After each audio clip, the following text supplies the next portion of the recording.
우리 요나서 묵상하고 있는데요. 우리 요나는 그러니까 이스라엘이 이제 유다가 있고 이제 북이스라엘이 있는데 북이스라엘 선지자였고요. 또 활동하던 시기는 여로보암 2세 때인데요. 여로보암 2세는 북이스라엘의 최고의 황금기였습니다. 그런데 그 이유가 여로보암 2세가 뭐 경건해서가 전혀 아니고요. 여로보암 2세 전의 왕들의 때에 그들의 잘못에 대해서 하나님이 혹독하게 징계하셨어요. 그리고 나니까 하나님은요, 어쨌든 이스라엘이 참 못됐고 못났어도 징계하고 나면 마음이 아픈 거예요. 그래서 그 긍휼 때문에 여로보암 2세 때에는요, 하나님이 매를 대시는 게 아니라 도리어 번영을 주셨습니다. 성경이 그렇게 이야기하거든요. 우리 한번 살펴볼까요? 열왕기하 14장 26절 27절에 보면 이는 여호와께서 이스라엘의 고난이 심하여 메인자도 없고 노인자도 없고 이스라엘을 도울 자도 없음을 보셨고 27절 한번 볼까요? 같이 한번 읽겠습니다. 시작. 여호와께서 또 이스라엘의 이름을 천하에 없이 하겠다고도 아니하셨으므로 요아스의 아들 여로보암의 손으로 구원하심이었더라. 그래서 여로보암 2세, 이게 여로보암 2세인데요. 2세 때는 되게 번영했습니다. 최고의 번영기였습니다. 그리고 이 번영을 위해서 여러분 이스라엘 혼자서 번영할 수 없거든요. 주변 국가와의 관계가 있잖아요. 북이스라엘의 최대 라이벌은, 그러니까 최대 위협은 아수르죠. 사실 라이벌이 안 됩니다. 북이스라엘은 작고 아수르는 굉장히 큰 나라니까요. 그런데 이 여로보암 2세 때 하나님이 일시적으로 아수르를 굉장히 약하게 하셨습니다.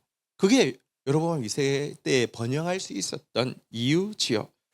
역사책에 보면 여로보암 2세 때 아수르에 2해에 걸쳐서 큰 전염병이 돌았다고 하는데요.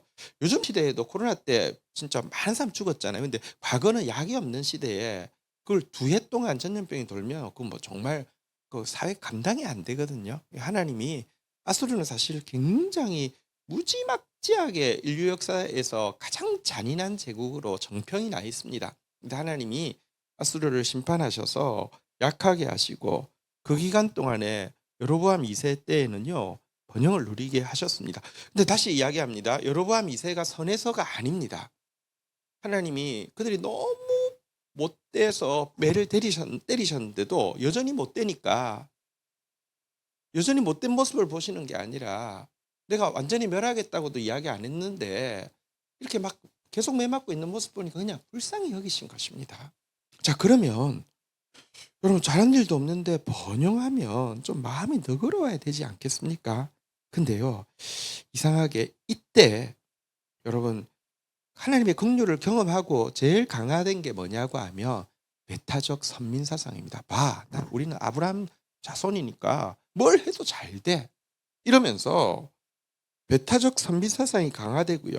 배타적 선민 사상이 강화될 때 나타나는 게 이방인에 대한 미움과 적대감이었습니다.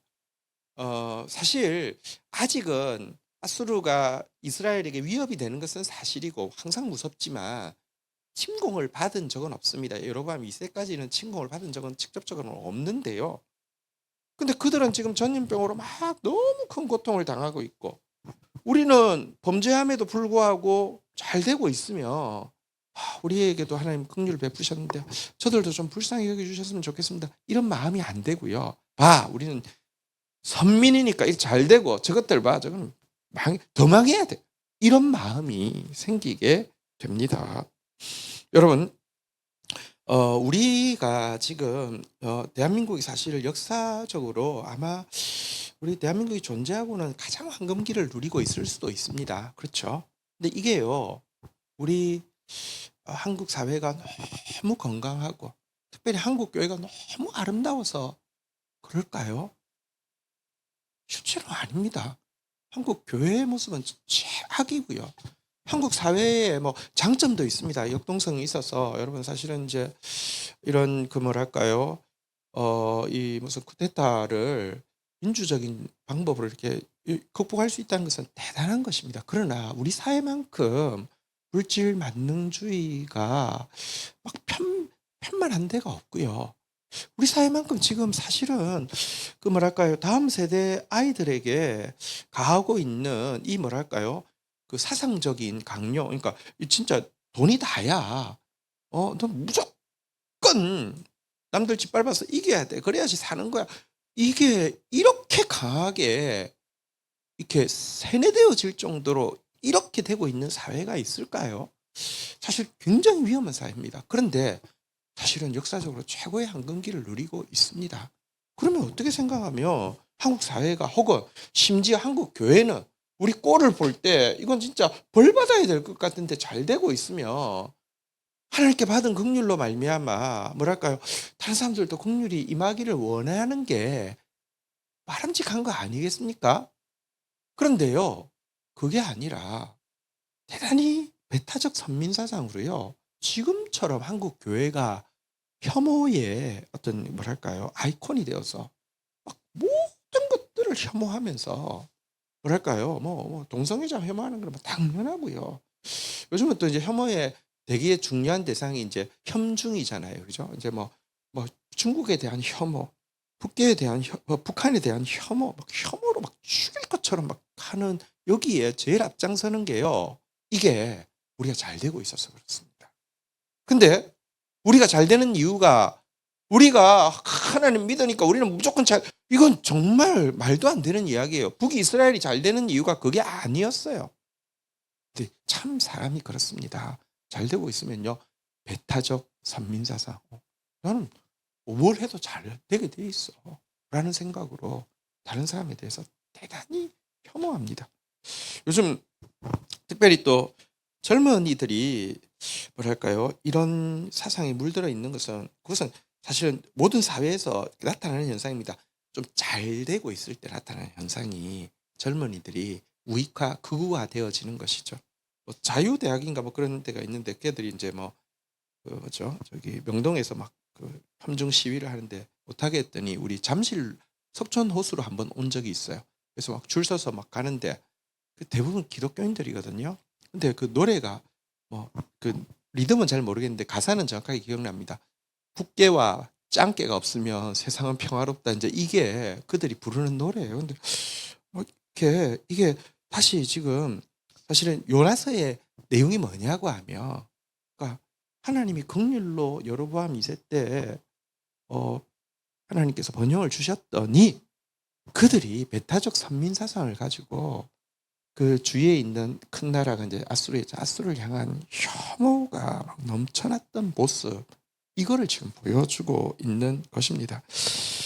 하나님이 그 뭐랄까요, 이 이스라엘 백성들 가운데 있는 배타적 선민 사상을 가장 잘 보여주는 사람이 요나잖아요, 그죠? 요나한테 아수르의 수도 니느웨에 가서 하나님 심판 경고하라고 했더니 싫잖아요, 그죠? 그래서 도망갔는데 하나님은 그래도 한번 말씀하시면 후회를 잘 안 하세요.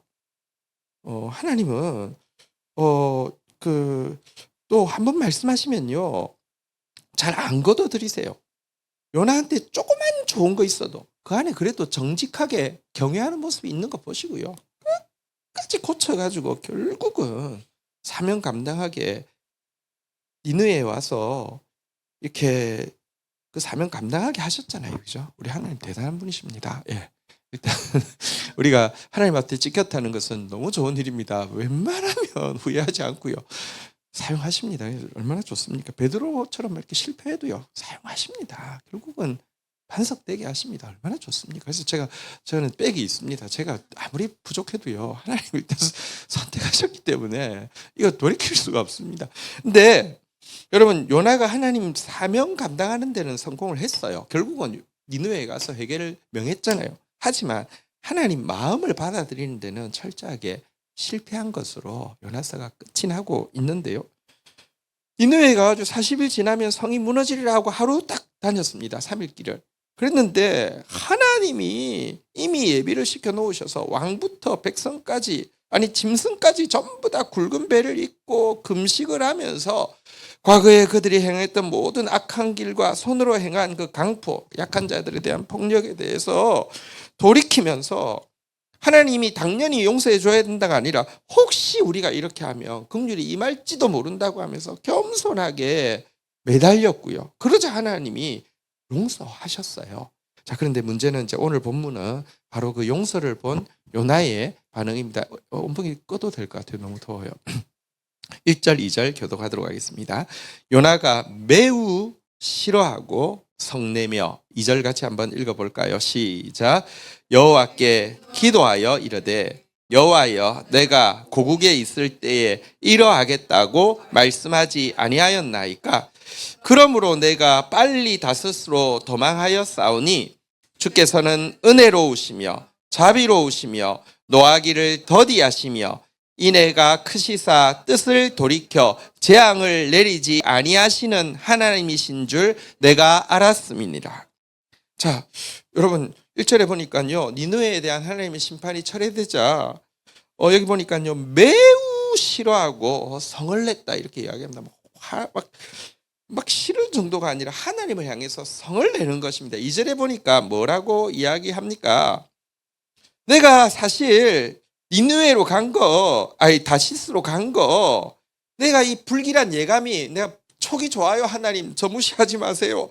나는 사실은 하나님 이럴 것 같은 불길한 예감이 들었기 때문에 간 겁니다. 내가 무슨 불순종의 사람이 아니라 내가 가장 싫어하는 이런 일이 일어날 것 같아서 그랬던 거, 내 지금에서야 이야기합니다라고 하면서 하나님을 향해서 뭐라고 원망합니까? 한번 따라하겠습니다. 주께서는 이렇게 한번 넣어서 이야기했습니다. 너무 은혜로우시며, 너무 자비로우시며, 너무 노하기를 더디하시며, 너무 인애가 크시사, 그래서 뜻을 돌이켜 재앙을 내리지 아니하시는 하나님인 줄 내가 알았기 때문입니다 라고 이야기하면서 하나님 그 성격 때문에, 하나님 그 성품 때문에 내가 다시스로 갈 수밖에 없었습니다. 하나님 너무 화가 납니다. 그 성격이 너무 화가 납니다. 난 사실 그 성품이 매우 싫습니다라고 하나님 앞에 원망하고 있습니다.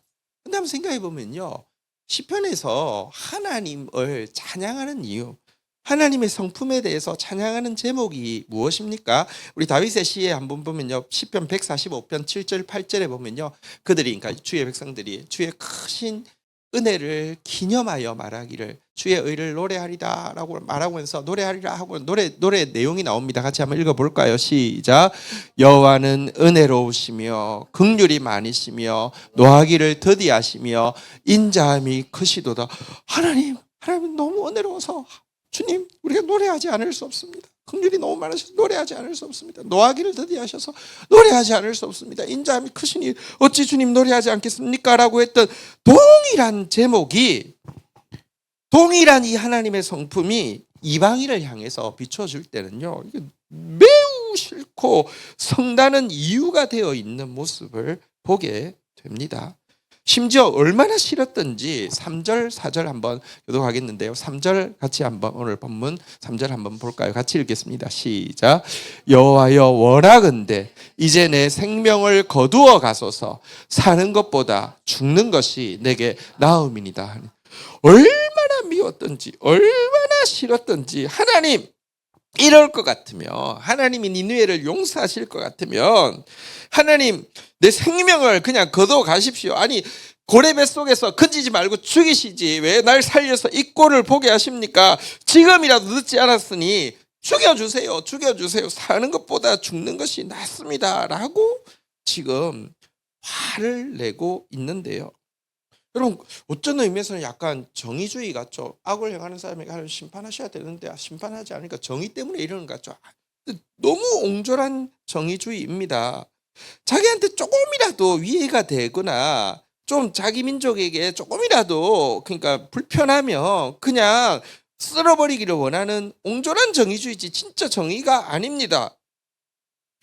자기 민족만 하나님께 사랑받기를 원하고 다른 민족이 하나님께 사랑받는 것을 원치 않는 편협한 이렇게 그 민족주의적인 신앙이지 이거 건강한 신앙이 아니죠.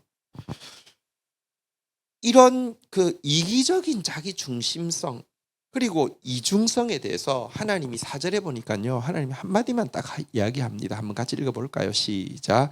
여호와께서 이러시되 네가 성을 내는 것이 옳으냐 하시니라. 막 성이 나서 얼마나 화가 났든지 죽여달라고 하고 막 시끄리고 막 이러는데 진짜 이중적이잖아요. 그죠? 똑같은 하나님의 성품에 대해서 어떻게 이렇게 이중적입니까? 그건 이기적인 것이죠. 정의 아니요. 정의 아닙니다. 대단히 편협한 정의. 하나님의 앞에서 여러분, 선민은 나만 사랑해라는 게 선민이 아니잖아요. 선민이 왜 선민입니까? 이스라엘 선택을 하신 이유를 알아야지 바른 선민이지. 내가 선한 민족이 아니라 선택된 민족인데 선택이 됐으면 이유를 알아야 될 거 아니에요. 이유는 첫 번째 선택한 이유는 불쌍해서 선택하신 것이고요. 그렇잖아요. 하나님이 너희 민족을 내가 선택한 이유는 가장 작은 민족이기 때문에 불쌍해서 선택한 것이고요. 두 번째는 선택하신 이유는 그들이 하나님의 사랑을 받음으로 말미암아 주께 받은 사랑을 나도 은혜로운 사람 되어서 다른 사람들에게 긍휼의 사람 되어야지 축복의 통로되게 하기 위해서 선택하셨는데, 여러분 지금 이렇게 막 화가 나서 막 시시거리고 죽여달라고 하니까 하나님이 조용히 물었습니다. 요나야, 너 성내는 거 모르냐? 이렇게 물었어요. 그런데 여러분, 이때 요나의 대답은 뭘까요? 말은 안 하는데 뭐랄까요? 옳지요. 지금 죽어도 옳지요. 이렇게 대답을 하는 겁니다. 이거를 태도를 통해서 알 수 있는데 5절 마지막 절에 보면 이 이야기 이렇게 그 하나님의 질문 앞에서 답은 안 하고 뭘 합니까? 5절 같이 한번 읽어보도록 하겠습니다. 읽겠습니다. 시작. 요나가 성읍에서 나가서 그 성읍 동쪽에 앉아 거기서 자기를 위하여 초막을 짓고 그 성읍에 무슨 일이 일어나는가를 보려고 그 그늘 아래에 앉았더라. 옳으냐라고 물었는데 아마 주님이 좀 부드럽게 물으신 것 같아요. 옳으냐 생각하게. 그랬더니 옳지요. 말은 안 하는데 옳지요. 이제 이렇게 대답을 한 겁니다. 하나님의 질문에서 너 그러면 혼난다가 아니라 옳으냐라고 물었으니까 내 행동으로 내가 얼마나 옳은지를 내가 보여주겠다. 나는 절대로 이것에 대해서 처리할 생각이 없다는 것을 관철시키기 위해서 침묵 시위할 태세를 갖추는 것입니다. 하나님, 내 뜻은 하나님께 분명히 정했습니다. 내 뜻은 니느의 용서가 아니라 멸망입니다. 내 뜻을 정했으니까 내가 팔짱 끼고 우리 하나님이 얼마나 센스 있는지, 얼마나 내 기도 잘 들으시는지, 내 뜻은 정했으니까 하나님 어떻게 이제라도 정신 차리고 잘 하시는지, 하나님의 정의의 하나님이신지 한번 두고 보겠습니다 라고 하면서 초막을 하나 지어서 지금 어떻게 되는지 이제 보겠다는 것입니다. 여러분, 이 신자가 참 기도하는 것 정말 중요한데 가끔은 기도가 이런 기도가 될 때가 있습니다. 기도는 하나님의 뜻을 일단 발견하고요. 내 뜻과 어쩌면 반대될 수도 있습니다. 내 뜻보다 보통은 훨씬 크고요. 하나님의 뜻을 발견하고는 두 번째, 그 뜻에 순종할 수 있는 능력을 달라는 것이 기도입니다. 예수님도 그랬잖아요. 할 수만 있으면 이 잔을 내게서 옮기시옵소서. 그러나 내 뜻대로 마옵시고 아버지 원대로 하옵소서. 그것을 받아들일 수 있는 힘을 달라는 게 기도인데요. 많은 경우 우리의 기도는 요나의 기도하고 되게 비슷합니다. 내 뜻대로 하옵시고 아버지 뜻대로 하지 마옵소서. 이 일을 위해서 하나님과 신경전 펼치는 것입니다. 금식 들어갑니다. 철야 들어갑니다. 누가 이기는지 한번 봅시다. 나 보통 내게 아니에요. 나를 만만하게 봤다가는 하나님 큰 코 다시실 거예요. 이게 기도일 경우가 되게 많습니다. 가끔 그럴 때 응답해 주십니다. 성경에 보면요, 나쁜 거 요구해도 막 빠락빠락하면 그럼 하나님 해봐 합니다. 왕을 요구하니까 왕을 주셨어요. 그럼 이긴 줄 압니다. 자기 뜻이 관철되고 나면 이게 복인 줄 압니다. 얼마나 저주였습니까? 처당 사울이 세워지고 나서 얼마나 고통했습니까? 근데요, 어쨌든 이렇게 기도하는 경우가 되게 많습니다. 사실 고레 뱃속에 3일이나 있었는데요. 그러고 나니까 요나가 몸으로는 순종해서 사명을 어떤 의미에서는 감당 안 한 건 아닌데 니느웨까지 몸으로는 갔지만 하나님 마음 가지는 데는 완전히 실패했죠. 근데 예수님께서 여러분, 요나로서 끝이 난다고 하면 이방인을 향한 하나님의 구원의 사랑이 끝이 난다고 하면 안 되잖아요. 그래서 예수님께서 제2의 요나로서 이 세상에 오셨습니다. 우리의 죄를 위해서 죽으시되 사흘간 지옥에 내려가시고요. 사실은 니느웨 성을 관통하려면 사흘을 해야 되는데 요나 하루밖에 안 갔잖아요. 지옥에 사흘간 내려가실 뿐 아니라 그러니까 끝까지 다시 우리에게 찾아오셔서 복음을 전해 주신 것이죠. 사실 우리가 여러분 선민으로서 하나님의 마음을, 그러니까 정말 이 배타적 선민 사상이 아니라 하나님 택한 선민으로서 하나님 사명 감당하기 위해서 제일 필요한 게 뭐냐고 하면요, 베드로전서 3장 8절 한번 볼까요? 베드로전서 3장 8절에 보면 이런 구절이 있습니다. 같이 한번 읽어보겠습니다. 시작. 마지막으로 말하노니 너희가 다 마음을 같이하여 동정하며 형제를 사랑하며 불쌍히 여기며 겸손하며. 여기 보면요, 하나님이 원하는 거는요, 한번 따라하겠습니다. 동정하며 형제를 사랑하며 불쌍히 여기며. 우리를 선택하신 이유는 이것 때문에 선택하셨어요. 누군가 하나님의 동정을 가지고 찾아가라고, 누군가 사랑 가지고 찾아가라고, 누군가 불쌍히 여기기 위해서 찾아가라고. 그런데 이거 하려고 하면 한 가지가 없으면 안 됩니다. 여러분, 지금 요나에게 뭐가 없냐고 하면 한번 따라하겠습니다. 겸손하며. 겸손해야죠. 근데 배타적 선민사상에는요, 겸손이 없습니다. 지금 한국 교회가 혐오의 아이콘이 됐는데요, 그 중심에 겸손이 없습니다. 우리가 잘 되는 건 당연하고, 우리에 대해서 조금이라도 이렇게 기분 나쁜 것들은 없어져도 당연하다고 생각하는 거, 겸손이 없어서 그렇습니다. 절대 그러면 안 됩니다. 겸손해야 합니다. 그러면 이제 본문은 마쳤는데 부가적으로 한 가지만 좀 생각을 해보려고 합니다. 예수님이 원수를 사랑하라고 했는데, 원수를 사랑하는 말이 어떻게 하라는 뜻인지 한번 조금 생각하기를 원합니다. 여러분, 원수를 사랑하는데 원수는 누구일까요? 성경에 보면요, 이웃을 내 몸처럼 사랑하라고 구약엔 돼 있고, 예수님은 원수를 사랑하라고 했는데 똑같습니다. 왜냐고 하면 원수는 어디에 있냐고 하면 이웃에 있습니다. 그렇잖아요, 그죠? 보세요. 우리 원수는 어디에 있어요? 일본, 중국, 우리 이웃에 있어요. 우리만 그런 게 아니에요. 모든 나라가 다 그래요. 여러분, 영국, 독일, 프랑스, 우리 한중이라고 똑같습니다. 서로 그렇습니다. 왜냐고 하면 원수는 옆에 있습니다. 심지어 내 원수가 내 가족이라 예수님 그렇게 이야기하셨어요. 원수는 제일 가까이 있는 것입니다. 그래서 예수님이 원수를 사랑하라고 한 것이 구약의 이웃을 내 몸처럼 사랑하라고 한 것과 같은 명령인데요. 그렇다고 원수를 어떻게 사랑해야 되느냐 한번 따라하겠습니다. 내 몸처럼 사랑하라. 내 몸처럼 사랑하라는 게 이제 원수 사랑의 방법인데요. 내 몸처럼 사랑한다는 게 무엇인지 생각해 보면 어떻게 사랑해야 되는지를 알 수 있습니다. 한번 생각해 보십시오. 나를 내 몸처럼 사랑하라. 이렇게, 그러니까 내 몸처럼 사랑하고 있는데 내 몸을 어떻게 사랑하는지 한번 생각해 보십시다. 여러분 다 자기를 사랑하잖아요, 그죠? 근데 자기를 사랑한다는 말이 전부 자기 몸을 보면서 호감을 느끼고 매력적으로 생각하고, 왜 이렇게 훌륭해, 왜 조각상 같다, 이렇게 생각한다는 뜻입니까? 아니요.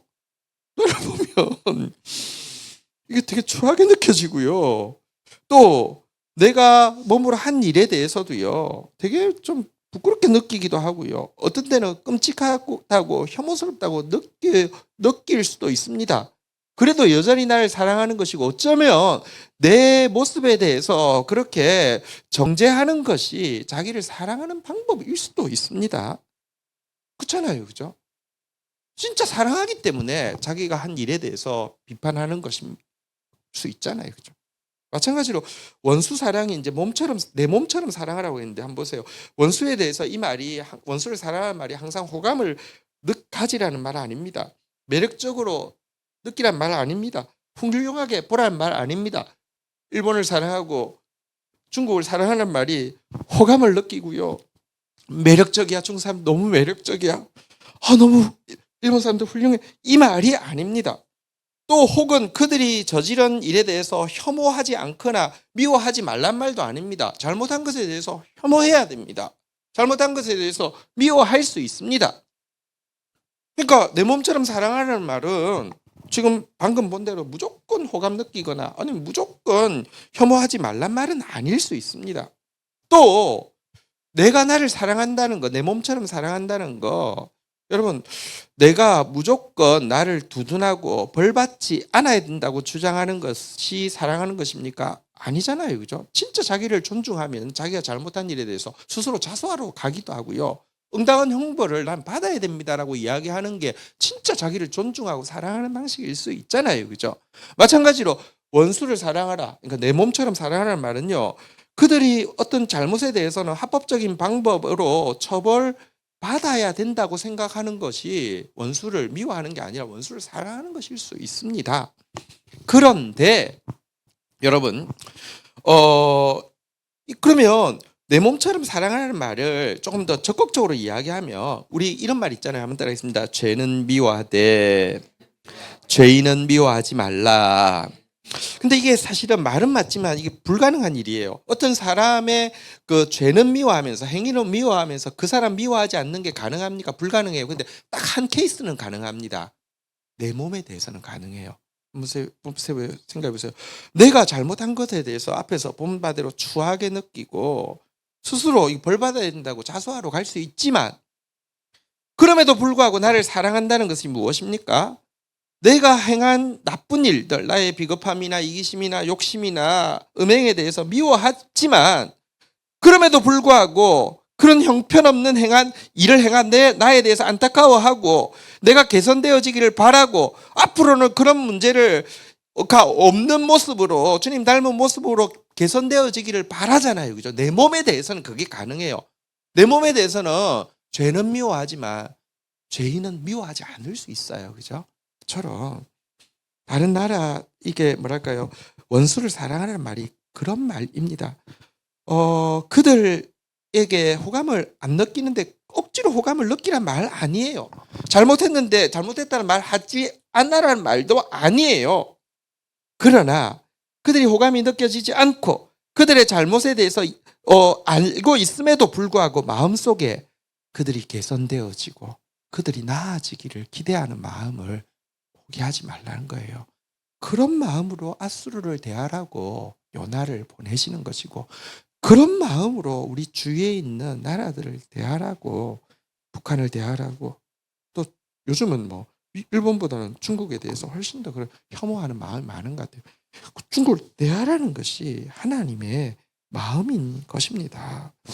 여러분 이런 것이 진짜 선민이죠. 그러니까 하나님이 우리를 택하셨습니다. 우리 때문에 일본이, 우리 때문에 북한이, 우리 때문에 중국이 잘 되고 회복되어지는 거. 또 지금 이제 캄보디아 사태가 크게 일어났는데요. 사실 캄보디아 그리고 라오스, 미얀마 여기가 왜 아시아에 마치 남미에 뭐 마약 소굴처럼 혹은 막 진짜 그 남미의 깽단들 무섭잖아요, 그죠? 그처럼 그렇게 될까요? 제일 가난해서 그렇잖아요, 그죠? 그거 진짜로 제일 가난하고 제일 그 뭐 지혜복권 지역, 그러니까 나라도 가난하고 힘도 없고 그 상태에서 여러분 그러니까 그 역할로 사용되어지잖아요. 그들의 행위 거기서 일어나는 일에 대해서는 누구보다도 미워하고 누구보다도 이게 바로 잡히기를 원하지만 그래서 혐오하는 것으로 나가는 게 아니라 개선되어지기를 바라고 나아지기를 기대하고 도와줄 수 있는 방법들을 찾는 거 그게 선민의 모습이라는 것입니다. 사실 우리가 이제 지난 주일날 이제 추수감사절 때 이제 헌금을 교회가 어렵지만 먼저 북한 땅에 진짜 어려운 지체들을 위해서 또 우크라이나 땅의 어려운 지체들을 위해서 우리 헌금하자고 했고요. 우리 성도들 진짜 참 너무 감사합니다. 그날 560만 원을 헌금해 주셔가지고 두 군데 나누어서 280만 원씩 이제 바로 보냈는데요. 정말 감사하게 생각합니다. 그게 하나님 기뻐하시는 일이라고 생각합니다. 그래서 진짜 감사하고요. 또 저는 이제 북한이 너무 어려운 이야기를 듣는데 그래서 이제 저기 50톤인가 뭐 급하게 뭐 500톤인가 뭐 이제 곡식을 사서 보낸다고 하는데 사실 재정이 필요하잖아요. 그래서 어떻게 도울 수 있을까 생각하다가 이제 우리 강동진 목사님이라고 참 진짜 귀한 분이 계세요. 그분 생각이 나서 이렇게 전화를 했어요. 전화를 하니까 그래서 우리 지금 북한 다녀오신 선교사님 잠시 좀 만날 수 있겠냐고 하니까 그러니까 너무 바쁘세요. 그래서 공항에 이제 입국해서 들어오는 날 공항에서 잠시 이제 만남을 주선해서 만나게 해드렸어요. 그리고는 또 뭐 지금 또 이제 스페인 또 바로 나가서 그러니까 우리 목사님은 진짜 말씀 하나 붙잡고 그 말씀이 하나님 나라를 이루는 것을 증언하는 진짜 참 제가 참 존경하고 사랑하는 동력자입니다. 예, 그 우리 강동진 목사님 붙잡은 말씀은 딱 하나입니다. 갈릴리 예수. 그러니까 갈릴리는 시골이잖아요. 촌 예수. 예수님은 촌에서 사역하셨고 촌에서 선교하셨는데 시골 교회가 선교 못한다? 그건 말이 안 돼. 시골 교회 선교할 수 있어. 이거 하나 붙잡고요. 우리가 그게 가능하다는 걸 서울에 있는 대형 교회들 아니라 가장 약한 시골 교회들도 하나님 성령이 임하시면 선교할 수 있다. 이거 난 믿는다 하면서 서울 온누리 교회에 이제 잘 나가는 부목사님이셨는데 사모님도 의사시거든요. 근데 그 직업도 뭐 다 놔두고 온누리 교회에서 지원해 준다는 것도 지원받아서 가면은 시골 교회가 아니잖아요. 그죠? 땅만 시골에 있다 뿐이지. 그래서 진짜 아무것도 할 수 없는 시골 교회가 갈릴리 예수 믿고 선교할 수 있다는 거 믿고 나간다고 하면서 이제 몇몇 형제들과 함께 공동생활 한다고 시골에 갔어요. 근데 현실은 또 만만치 않잖아요. 그죠? 몇 년 동안 이제 같이 농사 짓고 뭐 이렇게 우리가 이제 성장해가지고 이제 선교하겠다고 했는데 농사 안 지어본 사람이 농사 짓고 돼지 안 쳐본 사람이 돼지 치면 여러분 성공할까요? 성공은 무슨 그리고 또 여러분 어떤 비전으로 뭉친 공동체가 제일 위험합니다. 비전은 있는데 사랑이 부족하면 그만큼 잘 싸우는 데가 없어요. 여러분 농사는 실패해서요 완전 먹고 살기가 힘들고 비전 때문에 매일 싸우다가 이제 우리 실패를 인정하고 같이 기도하고 이제 마치자. 이제 우리 마칠 때 기도를 해야 될 거 아니에요. 그래서 며칠 집회하는데 성령이 임하신 거예요. 성령이 임하시고 나니까 전부 정말 눈물을 흘리면서 서로가 막 용서하고 사랑하게 되고 그때 하나님께서 음성을 들려주셨습니다. 한마디를 들려주셨습니다. 닭! 이렇게 이야기하셨대요. 닭을 키우라고. 진짜 들었대요. 닭! 그래가지고 그래서 닭을 키웠는데 이분이 닭을 정말 태초의 닭처럼 행복한 닭으로 키워서 이분이 닭을 키우는 방법이 온 세계 1등이에요. 그래서 그 방식으로 지금 전 세계 2만 군데인가 양계장을 확산을 시켰고 그게 그 양계장을 하는 교회들이 다 자립을 해가지고는요. 그 교회들이 선교를 해요. 그러니까 목사님은 국내에 들어와서는 공동체와 함께 또 이렇게 뭐 닭 키우고 또 지금은 이제 벌을 키워요. 왜냐하면 저기 이제 닭도 못 키우는 지역이 있어요. 그런 지역은 이제 벌 이렇게 키우고 그거 위해서 막 예초하고 또 집 짓고 하다가 또 뭐 스페인 갔다가 또 뭐 중국 갔다가 막 이런 일을 하거든요. 근데 제가 이제 우리 그분 그리고 또 그 어느 집회를 가든지 이제 막 선교해야 된다고 하면 참 그분들이 자립하고 나면 선교를 그렇게 열심히 해요. 그래서 우리 박원준 선교사님 소개를 시켜드렸더니 오늘 지금 스페인 집회 중인데 문자가 왔어요. 북한 박원준 선교사님께 1,000만 원 지금 보내려고 한다고 계좌번호 보내라고 하는 거예요. 그 왜 그러냐면 누군가 이제 그 이야기를 듣고 헌금을 하면 이분 진짜 정말 보면 이렇게 도네이션 많이 받는 사람이 없는데 이렇게 거지같이 사는 사람이 없어요. 딱 제 스타일이에요. 저는 너무 잘 통해요. 근데 받자마자 바로 막 흘려보내요. 그러니까 참 귀하죠. 참 정말 저게 선민인 거예요. 선민인 거예요. 근데 우리 이제 목사님이 근데 이제 그 농장이 제일 많은 곳이 중국이거든요. 근데 우리 목사님도 뭐 예절 없는 거 안 좋아하죠. 누가 예절 없는 걸 누가 좋아해요, 그죠? 또 뭐 독재에 대해서 당연히 안 좋아하죠. 되게 의식이 있으세요. 되게 이렇게 뭐랄까요?